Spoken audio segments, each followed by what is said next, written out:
So I'm on a quest to find out if the DLC weapons are actually more overpowered than the regular weapons in Black Ops 4. Are these DLC weapons pay to win or not? I honestly think they are. So we're going to test out the submachine guns today, the SMGs, and we're going to figure out if any of them, if the Daemon or the Switchblade is actually more OP than all the other weapons. Leave a comment down below letting me know what you guys actually think, and we're going to get into this testing.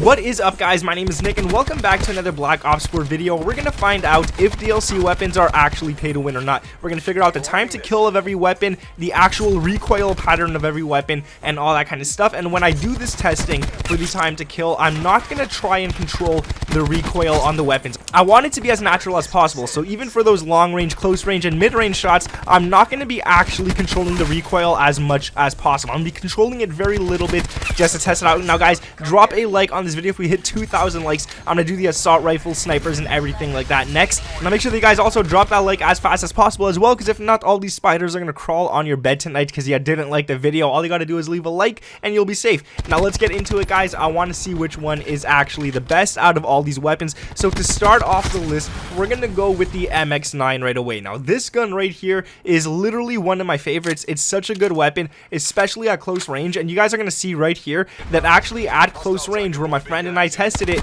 you can see it takes 0.10 milliseconds to actually kill someone. Going down to mid-range, it takes up to 26 milliseconds to kill someone, and then at long range, not much of a difference, but pretty much a lot. 1 second and 11 milliseconds. That's kind of a lot, to be quite honest with you guys. It takes quite a little while to kill people at those long distances, but let's check out the GKS. This was my favorite one to test, because you guys are going to see it felt good at close, it felt good at mid, and it felt good at long. So watch at close range where it gets a 0.19, and this gun is very consistent. You guys are going to see it. It gets another 0.19, and then at the long range, if you guys could guess what it gets, another 0.19, which is just absolutely insane for the GKS. I didn't think it was actually this consistent at all ranges, but I'm so damn happy that it actually is. It's such a great gun. Going on to the Spitfire, this is one that upset me more than I thought it would, and that's because it has a lot of weird recoil, it has a lot of kick. You guys are going to see me controlling it, but look how long it took at close range. 0.22 seconds,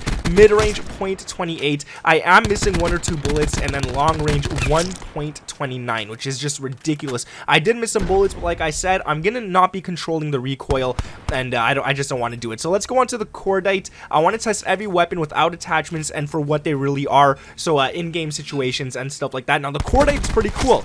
0.17, not bad. But this is where it gets worse. Mid-range is 1.06, and then long range gets really insane at 1.15, which isn't as bad as a Spitfire, but that mid-range really kills the Cordite in my opinion. Let's go on to another gun, which is the SOG, and then we're going to be going on to the actual DLC weapons to see if they're better than these ones. So the SOG is pretty cool. I like this one. I'm not upset. 0.12 seconds up close. Hell yeah, it's the SOG.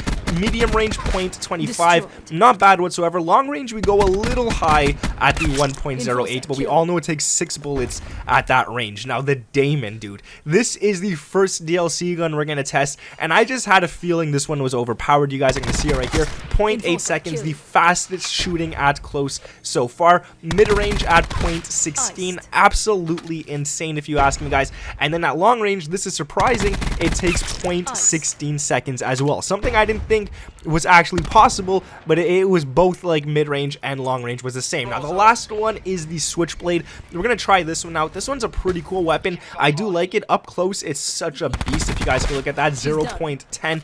Mid-range, it does carry its own weight as well at 0.26. Not the fastest, but pretty quick. And then at long range, this is kind of where it struggles very little bit, and at 0.28. It's not as bad as some of the other ones, but it's there. So guys, I'm gonna put a chart on screen. I want you guys to look at this chart right here. It shows the top 3 best SMGs that are non-DLC weapons within the game, and you guys can see it right here. We got the SOG, the MX9, and the GKS. Up close, the MX9 is more powerful. It's one of the most powerful ones up close. It's absolutely insane. Didn't think it was.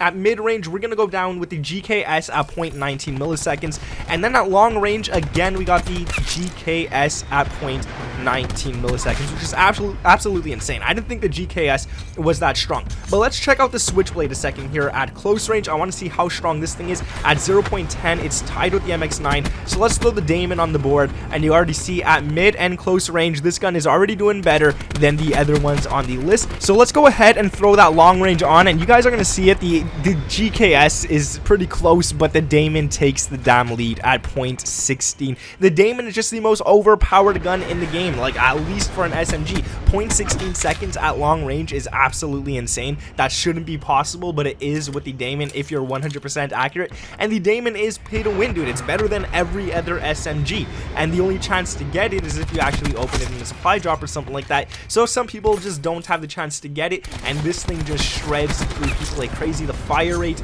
is super damn fast, dude. The Damon, you gotta nerf this thing. You gotta get it out of the game, Treyarch, man. Why would you make it more powerful than every other weapon in the game? But that's gonna be it for the video, guys. Like I said, if you want to see the assault rifles next, figure out if those are pay to win. The submachine guns definitely are pay to win, but if you guys want to figure out if the assault rifles are pay to win, make sure to drop a like so I know you guys actually like this type of stuff. Thank you guys for watching. Subscribe to the channel if you're new around here with those notifications turned on. My name is Nick, and I'll catch you in the next one. Peace.